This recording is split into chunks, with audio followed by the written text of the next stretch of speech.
car whose lights are left on overnight. You come home, you think the car is resting, but aha! You've left your hazard lights on. Battery drained overnight.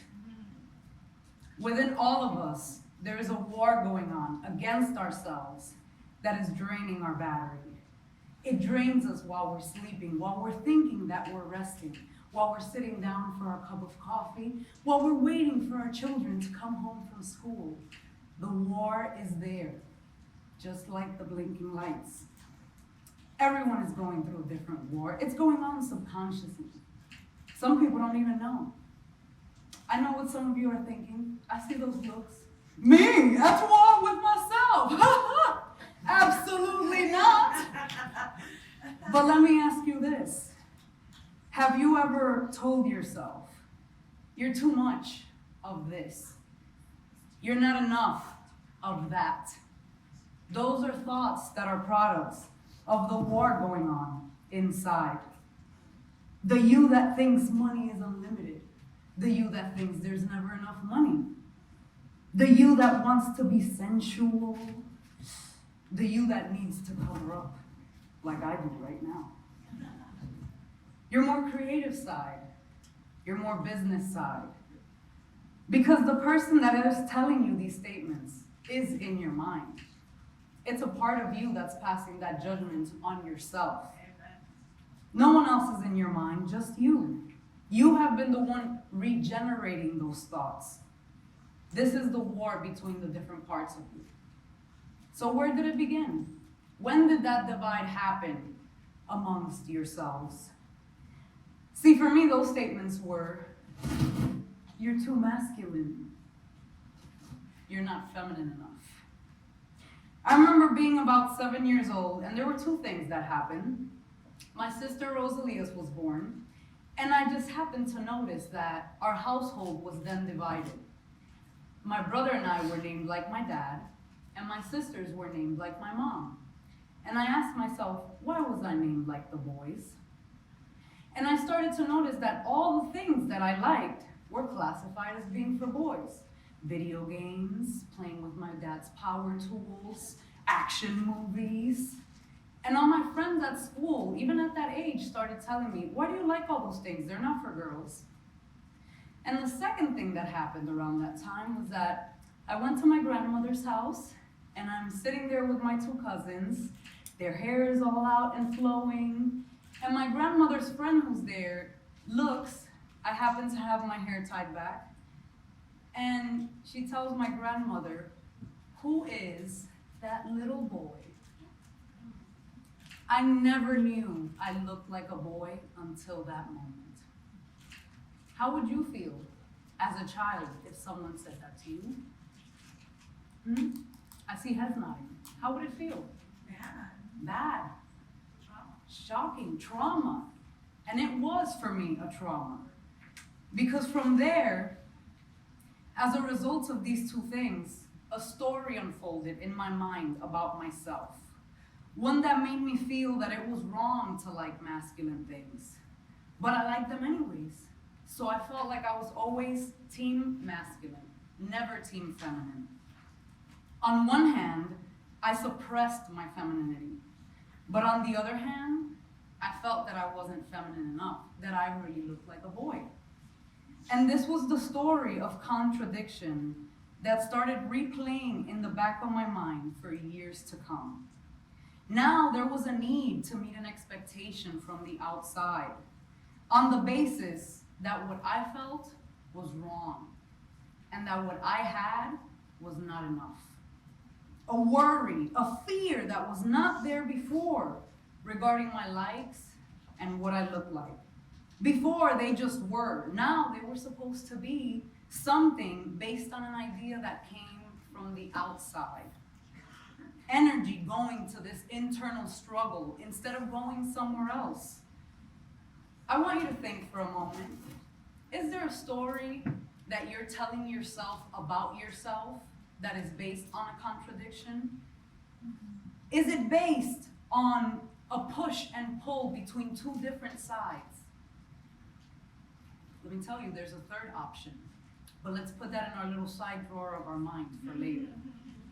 See, this war, it's not only happening in the mind. Whether you're aware of it or not, your beliefs will be tied to this war, and it will translate into your daily actions. Things that you keep doing that keep the war in perpetuity. See, growing up, for me, first came the suppression of the femininity. Loathing anything pink. I mean, I even used to say I was allergic to the color. I refused to wear anything feminine. I even wore my brother's clothing sometimes. I had this, if a boy can like it, so can I attitude. Like I had to prove that it was okay for me to do anything that a man could do.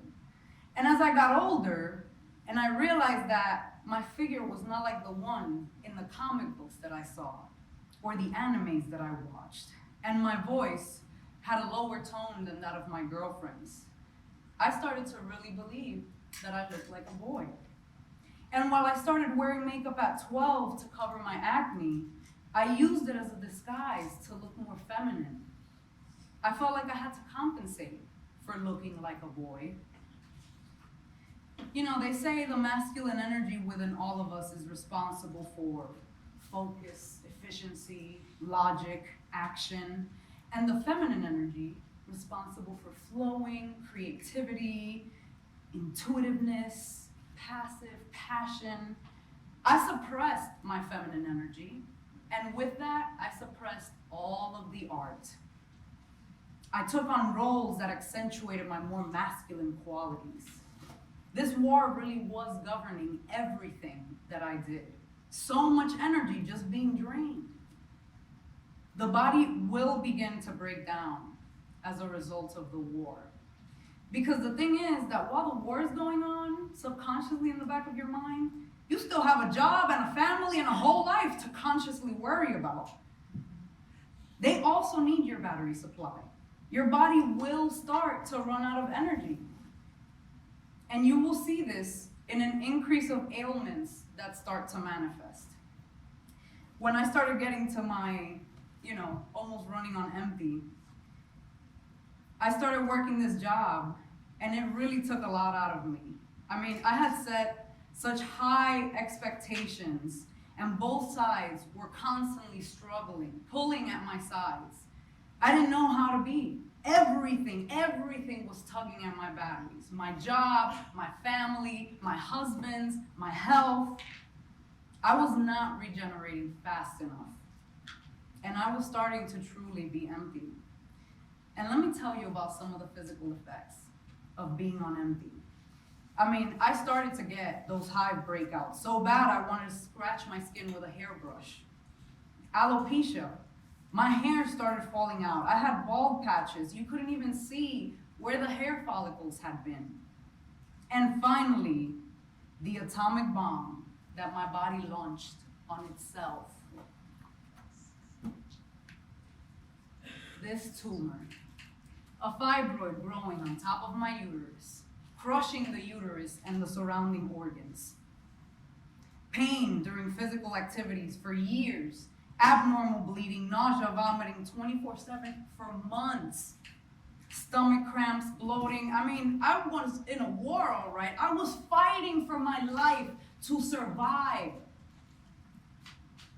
Have you wondered about any of the following questions lately? Why does it feel like I need more sleep at night? Why am I tired just starting the day? My memory used to be so great. And now I have to write even the slightest thing down so I don't forget.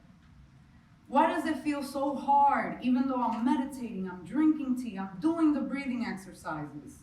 How are these arguments escalating so fast? I mean, we were only arguing over a shirt. Why are people so angry walking down the streets? It's because everyone is being physically affected by their internal war. So how do we end it before it turns into complete physical chaos?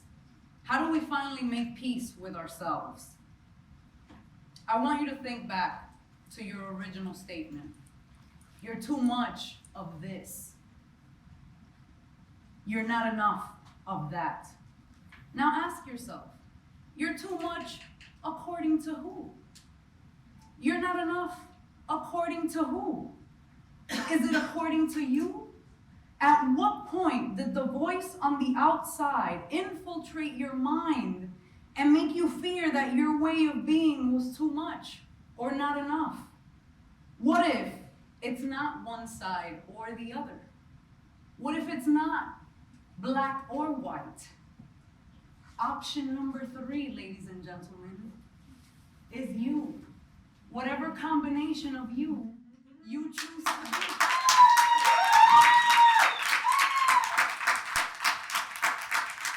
And let me tell you, I tried to find this in red. You best believe this pink was the only pink that was available. The only pink that was available. Let's put it here. You know, I think back to my grandmother's friend who mistook me for being a little boy. So what? Why did it matter? What if most people said what I liked was for boys? That my eyebrows are too thin? Since when is there a rule saying your eyebrows must be like this for them to be feminine? The last I checked, they're doing their job by protecting my eyes from the sweat on my forehead. Who is making up these rules? But more importantly, why are you believing that instead of what you feel in here?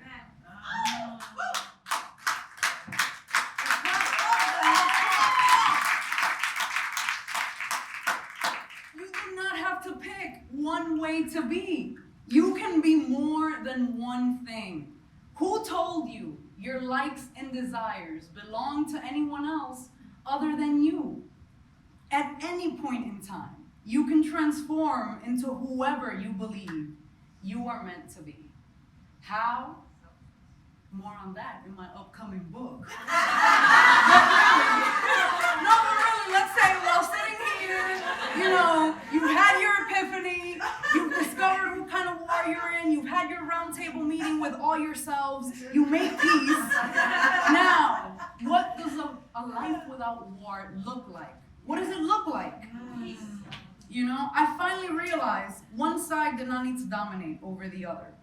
I like dressing masculine from time to time. And I liked wearing heels and a dress too, I'm not gonna lie. You know, I like being into video games and I like my action movies. I like carpentry, but I also like belly dancing. You know? There was a me that was more business oriented, but there was also a me that was more creative.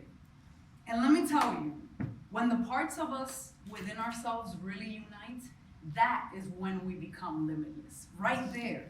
Because all that energy that was draining you overnight, like the blinking lights, it's no longer there. Now you have energy to dedicate to the things that are really important to you. I want you to close your eyes. Close your eyes, pretend you're home. Now recall a time where you slept until your body felt like it. Where you woke up smiling because the sleep was so good. I mean, you feel so rested. You even do that long stretch, you know. Imagine waking up like that every day with that kind of energy. Open your eyes. It's there. It's there, baby. You got the energy right there. You see, ideas come all the time. But if your battery's drained, you're not going to do anything. Just like the car will not start. The tank could be full of gas, but it's not going nowhere with a dead battery.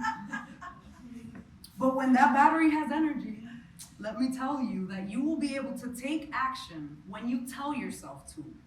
You will get an inspired thought and you will be able to take that action that is prompted.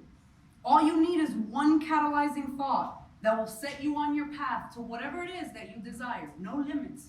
Anything that you desire. At any given moment, what you have right now, what we have at our disposal is all we need to take that next step. And I mean it, with what you have right now, with where you are right now, what you have in your house, your current situation, what you have in your bank account, that is all you need to take the next step in going after your dream. It's an action that you can take right now. Being able to clearly see what these actions are is something I will also get into in the book. But once you take that first step, the next step will present itself, and so forth. Like a staircase, revealing itself one step at a time. The next step just as easy as the previous one. It really is that easy. See, once I finally became at peace with myself, I no longer felt the need to go after a masculine-oriented career, and all the parts of me unanimously decided we would put the creative at the forefront for the first time, and I would finally put all my new energy into being an artist. And let me tell you, even though I had done art since childhood, it still didn't feel like I was an artist. I had to start from scratch. And it all started with a visit to a friend's new home. As I walked in, the first thing I noticed was all the art he had on his walls. And I thought, I'm an artist with no art on her walls. It's like a clown with no jokes. A magician with no tricks. So you best believe the first thing I did after we got, little Mr. Ball out was hang up as much art as I could on my walls. From there, I saw a prompt for a writing competition, and I said, let's write a story then. And I wrote a story about a girl who teleported into her dream reality of being an artist. Wrote another prompt for another writing competition, and I said, maybe I should look for art competitions. So I did, and I spent the whole summer just applying to all these different art competitions. I didn't win any of them, but what I did win was a brand new portfolio. Art that I didn't even dream I could create it. And with that, I felt so excited and inspired that I called all my friends and my family and I said, hey, I had my first opening. They're like, oh yeah, what gallery? Turn my house into a gallery. Who needs to wait for them? I can do it in my house. Let me set it up myself. And I did. Had a solo exhibition with a fake auction at the end and everything. And let me tell you, that was 6 months ago from tomorrow. Right now, I have a business. I've published 8 stories. I've had art in an actual auction. I've had art in an actual gallery show. I'm working for a major TV show right now, and I have a book in progress. Never underestimate the power that you have to teach yourself a new way of living. We can learn to do anything, anything. Here's a simple test. Go ahead and raise your dominant hand, whatever hand you use to write with. At one point in your life, that hand did not know how to write. I'm sure most of us have forgotten those days in kindergarten when we had to practice with the pencil, didn't even know which hand to hold it with.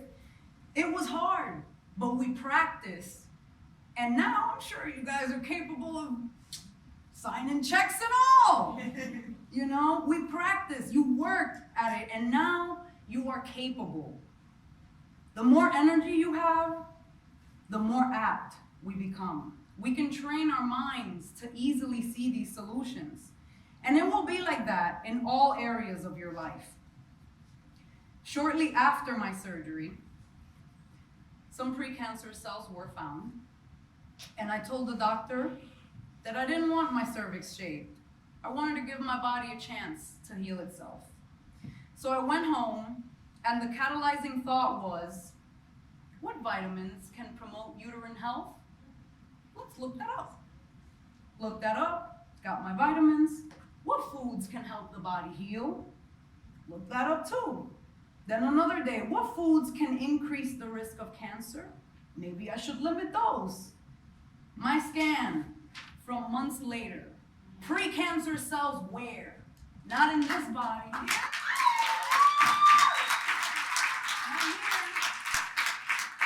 You get an inspired thought, you take action. Inspired thought, action. End the war within yourselves. Because when the parts of you are working together and in harmony, like I said before, that is when you really become limitless. The only person you need to make peace with is yourself. Because you do that, you unlock the power to be thy teacher, be thy healer, and be thy universe.